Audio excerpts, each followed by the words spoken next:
नमो नमः है बच्चों। आज मैं आपके लिए लेकर आई हूँ कक्षा 8 का 10वां पाठ है। पाठ का नाम है नीति नवनीतम, अर्थात कहने का भाव है कि नीति रूपी मक्खन। आइए चलिए पाठ को पढ़ते हैं। प्रस्तुत पाठ मनुस्मृति के कतिपय श्लोकों का संकलन है जो सदाचार की दृष्टि से अत्यंत महत्वपूर्ण है। यहाँ माता पिता गुरुजनों को आदर और सेवा से प्रसन्न करने वाले अभिवादनशील मनुष्यों को मिलने वाले लाभ की चर्चा की गई है। इसके अतिरिक्त सुख दुख में समान रहना, अंतरात्मा को आनंदित करने वाले कार्य करना, इसके विपरीत कार्य को त्यागना और सम्यक विचारों उपरांत तथा सत्य मार्ग का अनुसरण करते हुए कार्य करना आदि शिष्टाचारों का उल्लेख भी किया गया है। आइए चलिए श्लोकों को पढ़ते हैं। अभिवादनशीलस्य है, नृत्यम वृद्धो उपसेविनः है, चत्वारि तस्य वर्धन्ते आयुर्विद्या यशो बल। अर्थात कहने का भाव है कि अभिवादनशीलस्य जो मनुष्य बड़ों को प्रणाम करने वाला हो, जो मनुष्य बड़ों को प्रणाम करता है, नृत्यम वृद्धोपसेविनः और अपने से बड़ों की सेवा करने में, वृद्धोपसेविनः जो अपने से बड़ों यानी कि बड़े बुजुर्गों की सेवा करने वाला हो, चत्वारि तस्य वर्धन्ते आयुर्विद्या यश बल, उस व्यक्ति की 4 चीजें बढ़ती हैं, आयु, उम्र, विद्या, यश और बल।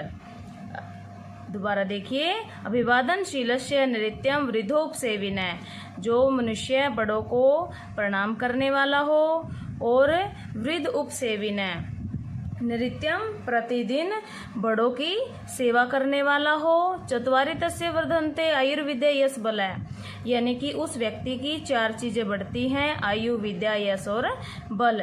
यम माता पितरो क्लेशम सहेते संभवे निराणाम न तस्य निष्कृति शक्यः कर्तुं वर्षे शतैरपि। अर्थात कहने का भाव है कि यम जो मनुष्य निराणाम, जो मनुष्य माता पितरों क्लेश सहते, यानी कि माता पिता के द्वारा उत्पन्न किए गए कष्ट के द्वारा, मतलब जो माता पिता मनुष्य को उत्पन्न करने के बाद जिस माता पिता को क्या मिलता है, कष्ट सहते हैं, कष्ट उत्पन्न होता है, न तस्य निष्कृते शक्य कर्तुं वर्षे सप्तरपि, वर्ष 17 यानी कि सैकड़ों वर्षों तक, निष्कृते है कर्ज या ऋण, वो मनुष्य क्या करता है, उस मनुष्य का यानी कि वो मनुष्य निष्कृते कर्ज यानी कि माता पिता का 100 वर्षों तक भी उसका कर्ज हम नहीं शक्य कर्तुम चुका नहीं सकते हैं। अर्थात कहने का भाव है जो मनुष्य, जो माता पिता अपने बच्चों का पालन पोषण करके जो कष्ट सहन करते हैं, उसके द्वारा उनका जो कर्ज है, माता पिता का जो कर्ज है, जो ऋण है, हम 100 वर्षों तक भी पूरा नहीं कर सकते हैं। त्यो नृत्यम प्रियम कुर्यात् आचार्यस्य च सर्वदा तेषु एव त्रिषु तुष्टेषु तपः सर्वे समाप्यते। त्यो मैंने जो माता पिता हैं, माता पिता प्रियम कुर्यात् आचार्यस्य, जो माता पिता की और आचार्यों का च सर्वदा हमेशा प्रिय करना चाहिए, हमेशा क्या करना चाहिए, माता पिता का और अपने से जो गुरुजी हैं उनका हमेशा क्या करना चाहिए, प्रिय करना चाहिए, अच्छा करना चाहिए। तेषु एव त्रिषु तटेषु तप सर्वे समाप्यते, इन तीनों के, त्रिषु मैंने तीनों के, इन तीनों के करने से, तपस्या यानी कि तप सर्वे समाप्यते, सभी जो तप है, सभी जो तपस्या है वो समाप्त हो जाती है। सर्वे परवंशम दुखम सर्वे आत्मा वंशम सुखम एतत् विद्या समासेन लक्षणम सुखम दुखयो। सर्वे परवंशम जो दूसरों के दुख को, परवंशम दूसरों के दुख को देखकर, दूसरों के दुख में रहना सभी प्रकार का दुख होता है, यानी कि जो दूसरों के साथ में रहना सभी प्रकार का क्या मिलता है, दुख मिलता है। और सर्वे आत्म वंशम सुखम, और जो अपने वश में रहता है, जो अपने वश में सभी प्रकार का क्या मिलता है, सुख मिलता है।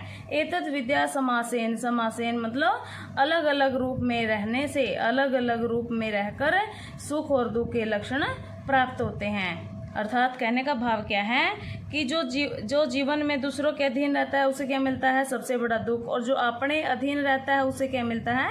सुख मिलता है। और यदि अलग अलग रूप में रहते हैं तो सुख और दुख दोनों ही मिलते हैं। यत् कर्मे कुरुतो अश्यः स्यात् परितोषो अंतरात्मनः तत्प्रयत्ने कुर्वीते विपरीतम तु वर्जियेत। अर्थात कहने का भाव है यत् जिस कर्म को करते हुए कुरुत अश्य जिस कर्म को करने से हमारी स्यात् परितोषो अंतरात्मा जो हमारी आत्मा है उस आत्मा को क्या मिलती है? संतुष्टि मिलती है। जिस कार्य को करने से जिस कर्म को करने से हमारी अंतरात्मा हमारी आत्मा को खुशी मिलती है तत्प्रयत्ने कुर्वीते उस कर्म को करने का हमें क्या करना चाहिए? हमेशा प्रयत्न करना चाहिए। और विपरीत वर्जियेत और जो विपरीत कार्य हैं जो बुरे कार्य हैं उन्हें हमें छोड़ देना चाहिए।